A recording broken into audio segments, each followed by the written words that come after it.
WhatsApp guys, welcome back to the channel. और इस सब वीडियो के अंदर हम बात करेंगे कुछ यूनिटरी फीचर्स के बारे में, जो ऐसे फीचर्स जो इंडिया को एक यूनिटरी कंट्री बनाती है या फिर ऐसी एक डेमोक्रेसी बनाती है जो इंडिया की जो सेंट्रल गवर्नमेंट है उसको ज़्यादा पावर देती है।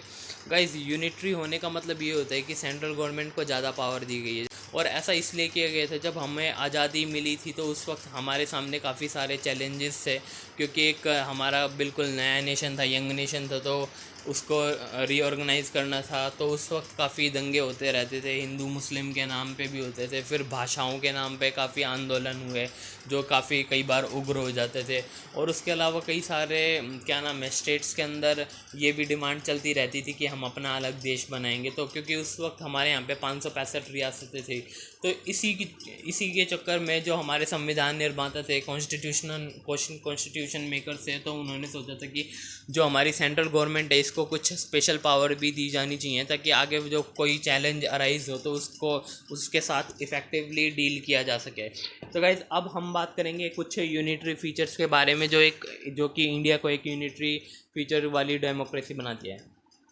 सबसे पहले तो यहाँ पे एक स्ट्रॉन्ग सेंटर है। स्ट्रॉन्ग सेंटर होने का मतलब ये है कि जो देखो, संविधान के अंदर हमें 3 तरह की कानून बनाने की सूचियाँ बताई गई हैं, जो कि होती है कि एक तो है यूनियन लिस्ट, एक होती है स्टेट लिस्ट होती है, और एक होती है कंकरेंट लिस्ट, और चौथी जो होती है वो होती है रेसिडरी लिस्ट। इसके बारे में हम बाद में बात करेंगे, लेकिन पहले बात करेंगे कि यूनियन लिस्ट के अंदर सबसे ज़्यादा एरियाज़ पे कानून बनाने के एरियाज़ दिए गए हैं। उसके अंदर जो केंद्र की सरकार है वो 100 से ज़्यादा मुद्दों पर कानून बना सकती है, लेकिन जो स्टेट गवर्नमेंट है वो सिर्फ 60 ऐसे एरिया है जिस पे कानून बना सकती है।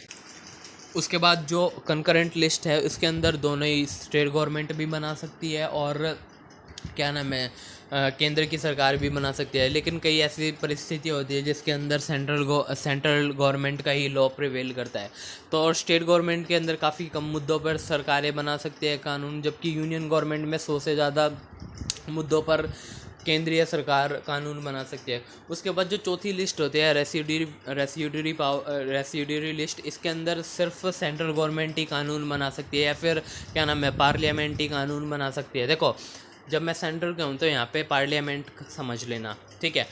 तो रेसिड्यूरी लिस्ट के अंदर ऐसे कानून रखे गए हैं जो अभी तो नहीं है लेकिन बाद में इमर्ज हो सकते हैं। देखो, जब हमारा देश आज़ाद हुआ था 1947, तो उस वक्त जब रेसिड्यूरी लिस्ट का कॉन्सेप्ट लाया गया था तो उस वक्त इंटरनेट का ज़माना नहीं था, इंटरनेट किसी को पता भी नहीं था क्या होता है। लेकिन 1990 के बाद इंटरनेट आया, तो इंटरनेट जैसे मुद्दों को रेसिड्यूरी लिस्ट के अंदर रखा गया है, और यहाँ पे सेंट्रल गवर्नमेंट कानून बना सकती है।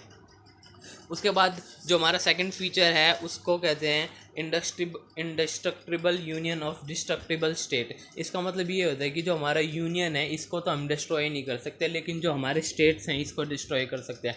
जैसे आपने कई बार देखा होगा 1 जून या फिर 1 जुलाई 2014 से पहले आंध्र प्रदेश होता था, लेकिन उसको बाद उसका बंटवारा कर दिया गया और तेलंगाना नाम का नया स्टेट का ओरिजिन हुआ। उस ऐसे ही जो क्या नाम है तो सन 2000 में उत्तराखंड निकला था उत्तर प्रदेश से, और बिहार से निकला था झारखंड, और मध्य प्रदेश से निकला था छत्तीसगढ़। तो हमारे यहाँ पे जो यूनियन है इसको तो डिस्ट्रॉय नहीं किया जा सकता, लेकिन जो हमारे स्टेट्स हैं उसको दोबारा डिस्ट्रॉय करके रीऑर्गेनाइज किया जा सकता है ज़रूरत के हिसाब से। तो इस सेंस में यूनियन को ज़्यादा पावर मिलती है। जो हमारा तीसरा फीचर है वो है सिंगल कॉन्स्टिट्यूशन और सिंगल सिटीजनशिप। गाइस देखो, जैसे अमेरिका के अंदर 2 कॉन्स्टिट्यूशन होते हैं, एक स्टेट लेवल पे कॉन्स्टिट्यूशन होता है और एक क्या नाम है यूनियन लेवल पे होता है। लेकिन इंडिया के अंदर ऐसा नहीं है, इंडिया के अंदर सिर्फ एक ही कॉन्स्टिट्यूशन है और उस पर पार्लियामेंट कानून बना सकती है। तो इस सेंस में पार्लियामेंट कानून बना सकती है, तो यहाँ पे यूनियन को ज़्यादा पावर मिलती है, मतलब पार्लियामेंट को ज़्यादा पावर मिलती है।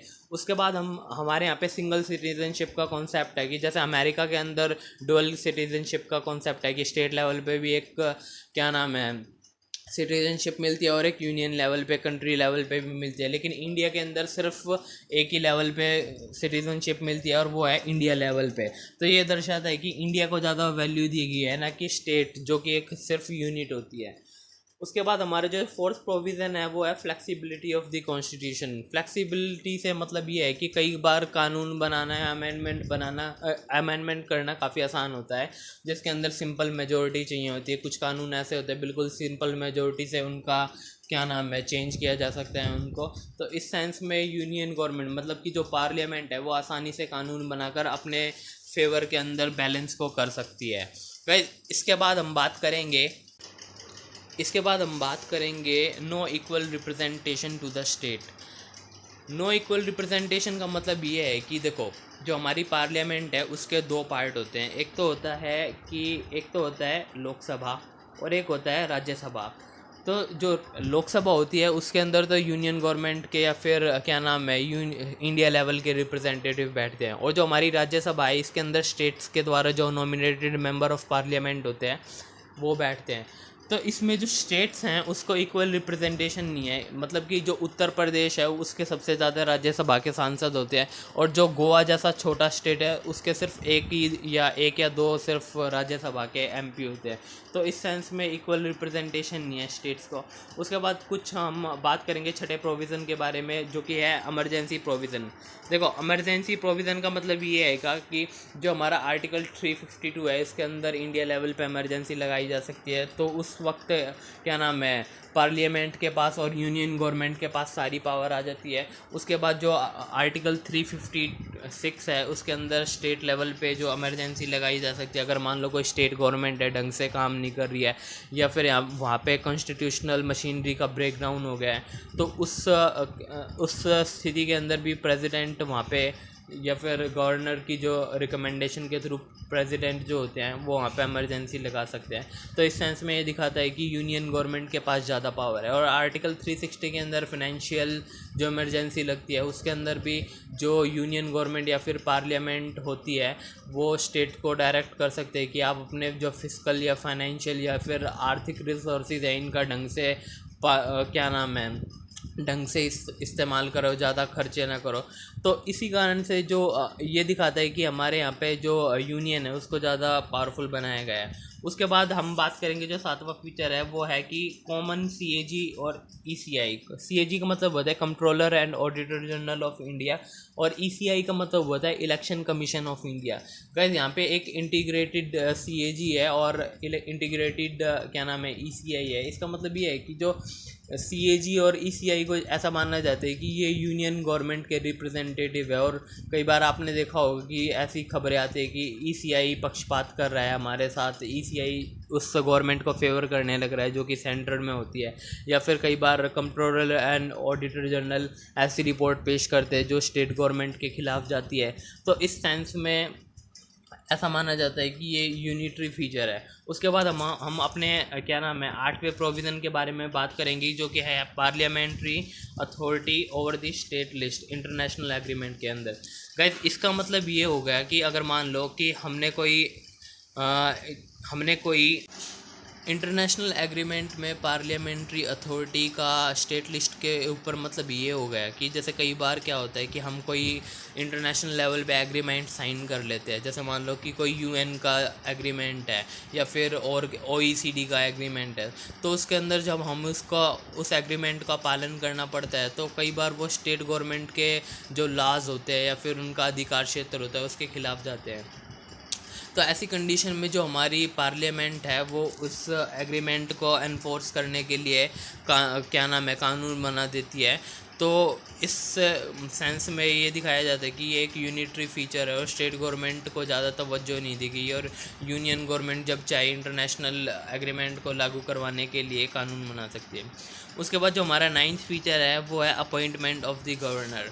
गाइस, अपॉइंटमेंट से मतलब है कि जो हमारा स्टेट का जो गवर्नर होते हैं उसको यूनियन गवर्नमेंट ही तय करती है। और देखो, जैसे भी कोई भी नई सरकार आती है तो वो सबसे पहले गवर्नर्स जितने भी होते हैं स्टेट के गवर्नर्स होते हैं उसको चेंज कर देती है, और अपनी पार्टी के या फिर अपने द्वारा जो जो ऐसे लोगों को गवर्नर अपॉइंट करती है जो उनको फेवर करते हैं। तो फिर देखा जाता है कि कई बार आपने न्यूज़ में भी सुना होगा कि गवर्नमेंट जो जो स्टेट गवर्नमेंट को काम नहीं करने दिया जा रहा, जैसे तमिलनाडु का गवर्नर का कई बार आता है या फिर दिल्ली के गवर्नर का कई बार आता है। तो इस सेंस में ये दिखाया जाता है कि जो गवर्नर होता है वो एक क्या नाम है, इंडिपेंडेंट आदमी की तरह काम नहीं करता, वो एक सेंट्रल गवर्नमेंट के या फिर यूनियन के रिप्रेजेंटेटिव की तरह काम करता है। और स्टेट गवर्नमेंट को कई बार ऐसे वो दिया जाता है कि जब स्टेट गवर्नमेंट को चलाना बिल्कुल ही असंभव हो जाता है। तो ये दिखाता है कि अपॉइंटमेंट ऑफ पावर की यहाँ पे यूनियन को ज़्यादा तवज्जो दी गई है as compared to the states. तो गाइज इस वीडियो के अंदर हमने जितने भी यूनिटरी फीचर्स से मेन हमने उन सभी को डिस्कस किया। आगे हम और वीडियो पे टॉपिक बनाएंगे। अगर आपको कोई टॉपिक समझ नहीं आता तो आप उसके बारे में कमेंट सेक्शन में बताना गाइज, और चैनल को लाइक और सब्सक्राइब करना मत भूलना। Thank you, may God bless all.